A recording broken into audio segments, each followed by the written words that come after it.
കൂടുതൽ വാർത്തകളും വീഡിയോകളും കാണാൻ ഈ ചാനൽ സബ്സ്ക്രൈബ് ചെയ്യുക. കൂടെ ബെൽ ബട്ടൺ അമർത്തുക. നമസ്കാരം. ദശാസന്ധി ദോഷം. ദശാസന്ധി ജാതക പൊരുത്തത്തിൽ, വിവാഹ പൊരുത്തത്തിൽ ദോഷമാണോ?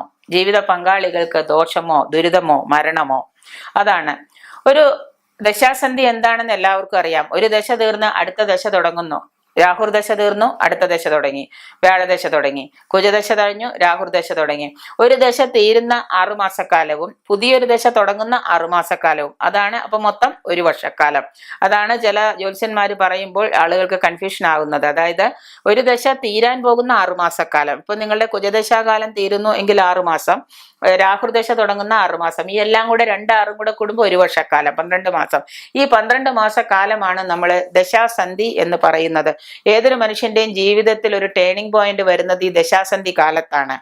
ഇനി നമുക്ക് വിവാഹ പൊരുത്തത്തിലേക്ക് പോവാം. വിവാഹ പൊരുത്തം വരുമ്പോൾ ഒരു ദശ തീരുകയും മറ്റൊരു ദശ തുടങ്ങുകയും ചെയ്യുന്ന സമയത്തിന് ദശാസന്ധി എന്ന് പറയും. എങ്കിൽ തന്നെയും ദശയുടെ അവസാനത്തെ ഈ സമയത്ത് ഒരു വിവാഹ പൊരുത്തം നോക്കുമ്പോൾ സ്ത്രീയുടെയോ പുരുഷന്റെയോ അല്ലെങ്കിൽ പെൺകുട്ടിയുടെയോ ആൺകുട്ടിയുടെയും പൊരുത്തം നോക്കുമ്പോൾ അതിൽ ഈ പറയുന്ന 12 മാസക്കാലം ദശാസന്ധി വരുന്നുണ്ട് എങ്കിൽ, അതായത് സ്ത്രീയുടെ ദശാസന്ധിയും പുരുഷന്റെ ദശാസന്ധിയും ഒരുപോലെയാണ് എങ്കിൽ, ഈ വിവാഹിതരാകുന്ന സ്ത്രീ പുരുഷന്മാർക്ക് ഇതുപോലെ ഒരു ദശാസന്ധി സംഭവിക്കുന്നുണ്ട് എങ്കിൽ, ഇപ്പൊ പയ്യന്റെ ജാതകത്തില് 6 മാസം മുൻപ് ദശാസന്ധി തീർന്നു, ദശ തീരാണ്, കുജദശ തീരാണ്. പെൺകുട്ടിയുടേതില് 6 മാസം കഴിഞ്ഞ് അടുത്ത ദശ തീരാണ്, കുജദശ തീർന്നു, അല്ലെങ്കിൽ വേറെ ഏതെങ്കിലും ദശ തീർന്നു എന്ന് വിചാരിക്കാം. അങ്ങനെ സംഭവിക്കുമ്പോൾ ഇവിടുത്തെ 6 മാസവും അവിടുത്തെ 6 മാസവും കൂടി ആകെപ്പാടെ 12 മാസത്തിനുള്ളിൽ വരിക, അത് തീർച്ചയായിട്ടും ദോഷം തന്നെയാണ്.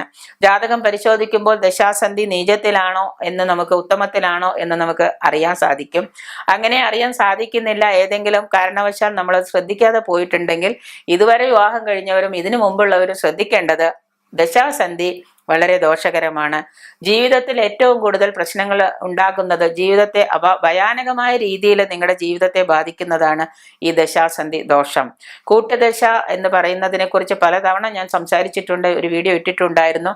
ജീവിതത്തിൽ ഇന്നും അത് ശ്രദ്ധിക്കാതെ പോയ പലരും ഉണ്ട്. അതുകൊണ്ട് തന്നെ ഇവർക്ക് ജീവിതത്തിൽ ഒരേ സമയം ദശാസന്ധി ഉണ്ടാകാൻ പാടില്ല. സ്ത്രീ പുരുഷന്മാർക്ക് ഒരേ സമയം ദശാസന്ധി വന്നാൽ തീർച്ചയായിട്ടും അതിൽ ആർക്കെങ്കിലും ഒരാൾക്ക് മരണമോ വിരഹമോ വിയോഗമോ സംഭവിക്കുമെന്നാണ് ആചാര്യന്മാർ പറഞ്ഞിട്ടുള്ളത്. അല്ലെങ്കിൽ വിട്ടുപോകാനും സാധ്യതയുണ്ട്, വിട്ടുപിരിഞ്ഞു പോകാനും സാധ്യതയുണ്ട്. അതുകൊണ്ട് അപ്രകാരം സംഭവിച്ചാൽ തീർച്ചയായിട്ടും ആ കാലയളവിൽ നിങ്ങൾക്ക് ദുരിതം അനുഭവിക്കേണ്ടതായിട്ട് വരാം. അതുകൊണ്ട് തന്നെ നിങ്ങൾ ചെയ്യേണ്ടത്, ദശാസന്ധി ജാതക വിവാഹ പൊരുത്തം നോക്കുമ്പോൾ വിവാഹ പൊരുത്തത്തിൽ ദശാസന്ധി ഉണ്ടോ ഇല്ലയോ എന്ന് പ്രത്യേകം നോക്കേണ്ടതുണ്ട്.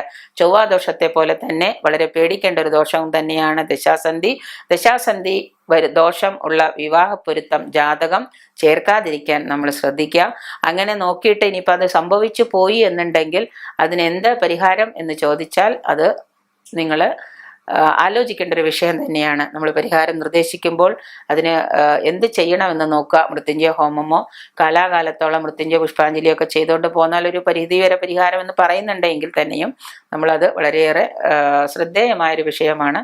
ശ്രദ്ധയോടെ കൈകാര്യം ചെയ്യുക.